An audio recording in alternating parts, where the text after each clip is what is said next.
days. It was just what you had to do. I wasn't going to be in the infantry, I knew that. I was going to be in some top kind of a unit, or I wasn't going to be in the Army. Life magazine had run an article on paratroopers sometime in early 1942, and it told about the training that they got and the difficult physical requirements, and I just got interested in seeing if I couldn't become a paratrooper. Nobody forced you to do this. You volunteered. And it was the notion that you wanted to do something. You wanted to be with the best. But once you got in there, you was proud to be. We was proud of our boots, and we was proud of our shoulder patch. And we was proud to be paratroopers. And we was proud to be working with the guys we were working with. You know these people that you're in service with.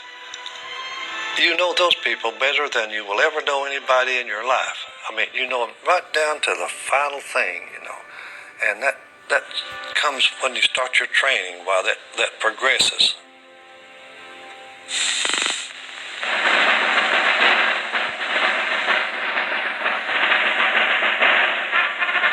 Each man was like a heavyweight champion of world boxing. Out of 100%, only 10% made I it. thought I was going to die. There wasn't no holding back. You had to hang in there. You had to be tough. We marched 118 miles in 3 days. The training I got and the men I trained with gave me the confidence to go into battle. We were just a bunch of ordinary kids when we went in, most of us. And a lot of this training was to build you up physically and mentally. Some of them lost as much as 40 pounds. But I didn't have nothing to lose. I weighed about 130. If I'd have lost 40 pounds, I wouldn't have been big enough to stay.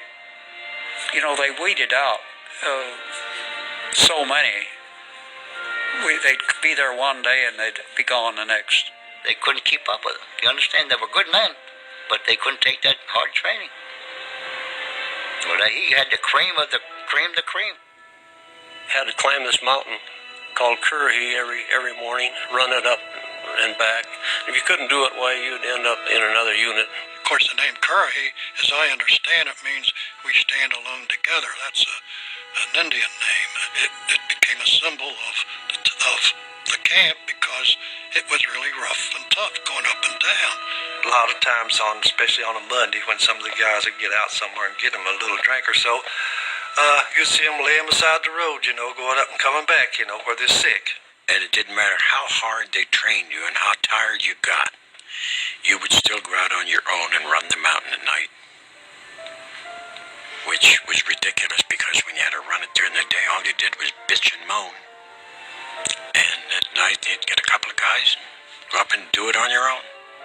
We learned how to be soldiers at Toccoa as a group, all of us coming in from no experience in the Army at all, coming in directly from civilian life.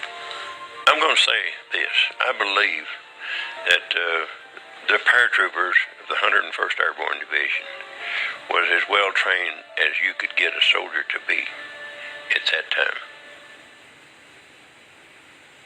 We packed our own chutes for the first jump. Nervous as hell getting on the plane. You're asking yourself, what the hell am I doing here? It came time to stand up and hook up, and we did. Coming down is great. It affects everybody different. Felt like a bird flying in the air. Broke my foot on the first one. They're dropping 16 feet a second. I can remember just like it was yesterday. That morning after breakfast, they marched us all out there to the airfield. There was a bunch of guys out there that already made their jump.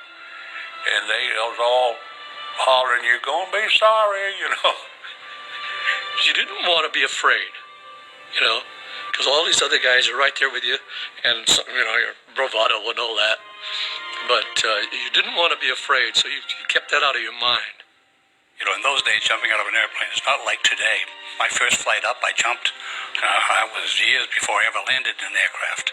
And most of the fellow troopers was the same story. Well, foolishly, I didn't think it'd be so tough, but the first jump you make is not all that bad.